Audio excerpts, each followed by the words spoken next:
Hello viewers, welcome to channel. अगर मैं आपको बोलूँगा कि जो आप फॉलो कर रहे हो, जो सुपरस्टिशंस आप मान रहे हो, उसका जो रीज़न दिया है इलॉजिकल रीज़न है, तो रीज़न देने के लिए मैं यहाँ पे हूँ। लेकिन दैन टू रीज़न देने से पहले सुपरस्टिशन का मीनिंग जान लेते हैं। सुपरस्टिशन वो चीज़ होता है जिसका रीज़न नहीं है, लेकिन जो सुपरस्टिशन है उसमें ही कुछ ऐसे भी है जिसका रीज़न है, but it's like a tree, right. Superstition करके एक ट्री है, उसमें से अलग अलग सुपरस्टिशन आते हैं, ब्रांचेस ऑफ द सुपरस्टिशंस। आपको एक एग्जांपल देता हूँ। अगर मैं आपको बोलूँगा hanging lemons and chillies keeps the bacteria away from the house, मतलब जो हम नींबू या मिर्ची जो टांगते हैं वो बैक्टीरिया घर के अंदर ना आने की वजह से, is a anti bacteria, right. तो घर पे ना आने की वजह से हम लगा रहे हैं। तो ये अगर मैं बोलूँगा तो कुछ देर तक आप फॉलो करेंगे, उसके बाद आप फॉलो नहीं करेंगे। दैन टू अगर मैं आपको बोलूँगा अगर ये आप नहीं करेंगे तो आपके घर पे नज़र लग जाएगा। Then to following this thing create you afraids, मतलब आपको डराने के लिए एक चीज़ को इलॉजिकल बनाना इज़ कॉल्ड सुपरस्टिशन। पुराने ज़माने में इसका रीज़न दिया है, there is a reason for everything, but now they have changed the reason to make you all afraid to follow this. So I will give you some of the superstitions which have the reasons at the olden time. First one is cutting nails in evening causes death in Japan. Japan में, India में भी अगर आप nails को evening में cut करेंगे तो ऐसे माना जाता है कि बैड लक आता है घर पे। बट रीज़न क्या है, इन ओल्डन टाइम्स में लाइट जो है, इलेक्ट्रिसिटी, उसका ज़्यादा यूज़ नहीं होता था, मीन्स ज़्यादा इलेक्ट्रिसिटी नहीं प्रोवाइड करते थे घर पे। तो दे यूज़ लैम्प को यूज़ करते थे, कैंडल्स को यूज़ करते थे। नेल कटर नहीं था तभी के ज़माने में, नाइफ़ था, नाइफ़ से कट करते थे।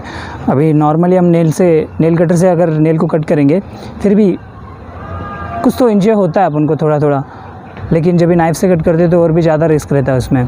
तो हमारे एंसेस्टर्स, जो हमारे पूर्वज हैं, उन्होंने ऐसे बोला था कि इवनिंग में नेल कट करना इंजर हो सकता है, तो उसकी वजह से इवनिंग में नेल कट मत करो। दैन टू अभी मॉडर्न ज़माने में जब भी हम बोलेंगे कि इवनिंग में नेल कट मत करो क्योंकि आपको हाथ में लग जाएगा, आप फॉलो नहीं करेंगे। So it is said that cutting nails in evening is bad luck to you.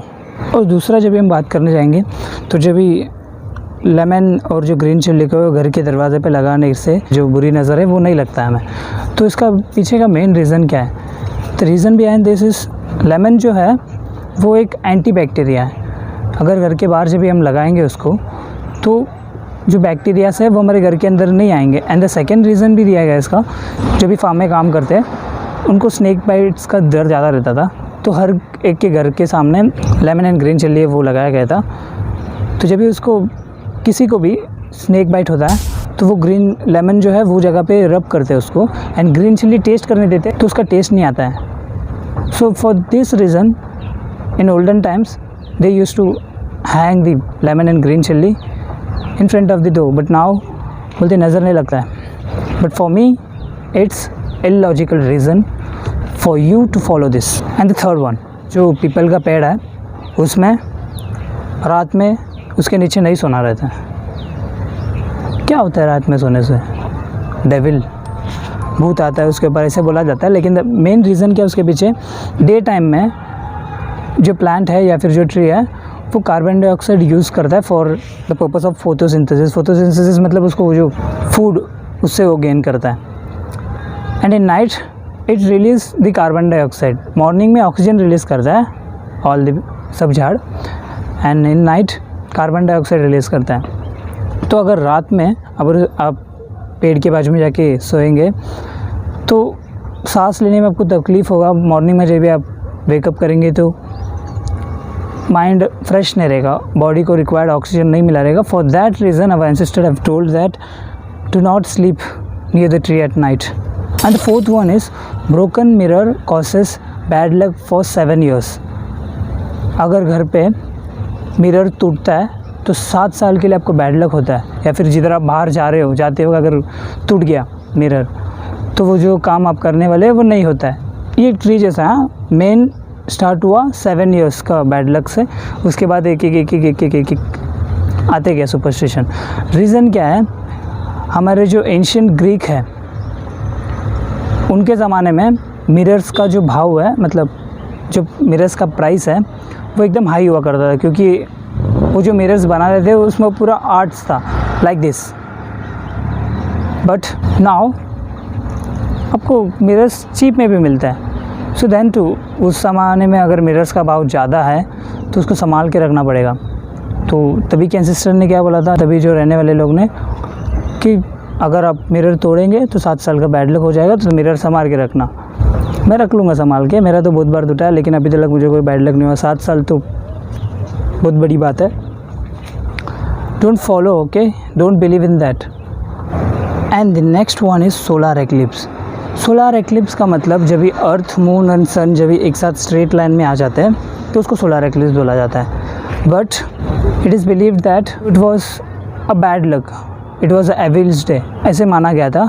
But scientist ने इसका रीज़न बताया है कि जब भी मून, सन और अर्थ एक लाइन में आते हैं तभी जो सन का जो रे है वो ज़्यादा अफेक्ट करता है। अगर आप नेक्ड आई से देखेंगे बिना कुछ यूज़ किए, जो स्पेक्स आता है, तो अगर बिना उसका देखेंगे तो it will harm your eyes, permanently भी हार्म हो सकता है, या फिर रेटिना को भी डैमेज कर सकता है। इसकी वजह से बोला गया था कि नॉर्मल आई से यूज़ मत कीजिए। डराने के लिए आपको कि ये चीज़ नहीं करना चाहिए, एक और इलॉजिकल रीज़न डाला गया था। एंड 6th वन इज़, अगर बिल्ली रास्ते को काटता है तो इट्स अ बैड लक, जो चीज़, जो काम आप करने जा रहे हैं वो नहीं होगा, ऐसे माना गया था ना। बट मेन रीज़न क्या है, अफ्रीका में जो ब्लैक कलर है वो एविल्स का कलर होता है, मतलब वो ठीक नहीं होता है, कुछ गलत चीज़ ब्लैक मैजिक करने के लिए भी यूज़ होता है जो ब्लैक कलर है, वैसे माना गया था। But the reason behind this is, golden times में सिर्फ बैलगाड़ी और घोड़ा गाड़ी था, तो उसमें इतना टॉर्चेस यूज़ नहीं होते थे, मतलब जो गाड़ी का जो हेडलाइट है वो नहीं था उसमें।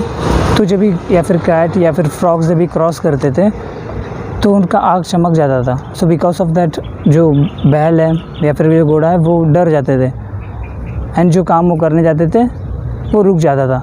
For that it was believe that black cats या फिर जो फ्रॉग से वो अगर अपने रास्ता काटता है तो जो आप काम करने जा रहे हो वो नहीं होगा।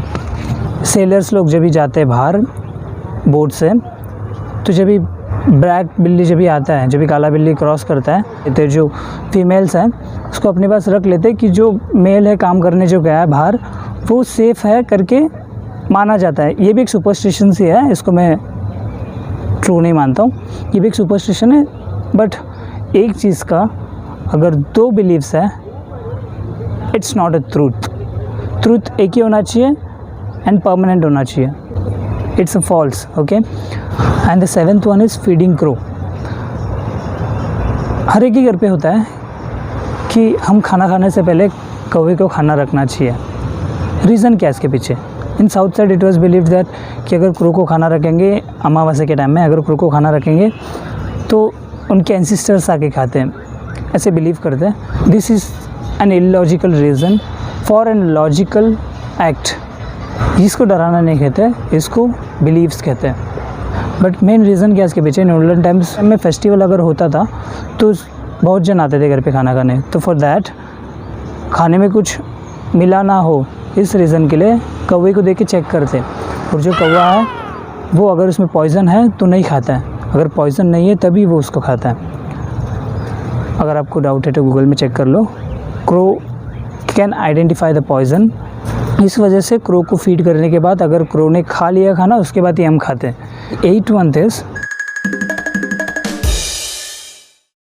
आपने बहुत समय सुना रहेगा कि गाड़ी जब भी हम नया खरीदते हैं तो उसके नीचे नींबू रखना पड़ता है, नहीं तो आपका गाड़ी एक्सीडेंट हो जाएगा। नींबू का मेन रीज़न क्या है?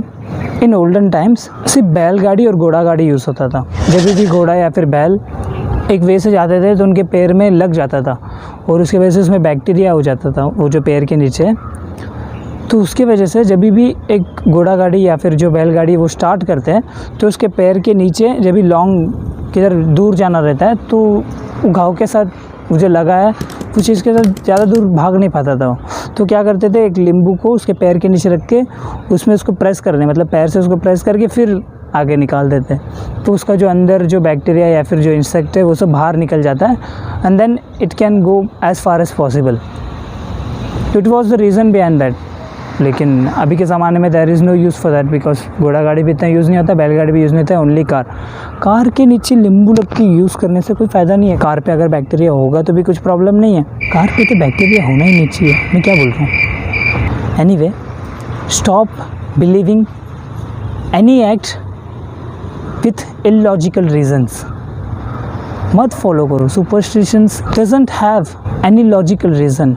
सोचो, एक चीज़ जो आप कर रहे हो it should make a sense, कुछ तो होना चाहिए वो चीज़ में, एक रीज़न होना चाहिए, तभी वो चीज़ करना चाहिए। विदाउट रीज़न अगर कोई आप चीज़ करोगी फिर भी परमानेंट नहीं रहेगा वो। तो सेंटेंस है, बड़े मोटिवेशनल स्पीकर ने बोला है, believing superstition has superstition is called reality, but believing superstition as a reality is called superstition. नहीं समझा तो वापस रिवाइंड करके देख लो। That's all for today's video. अगर आपको वीडियो अच्छा लगा तो लाइक एंड शेयर कीजिए और याद से सब्सक्राइब कीजिए। Thanks for watching, have a nice day.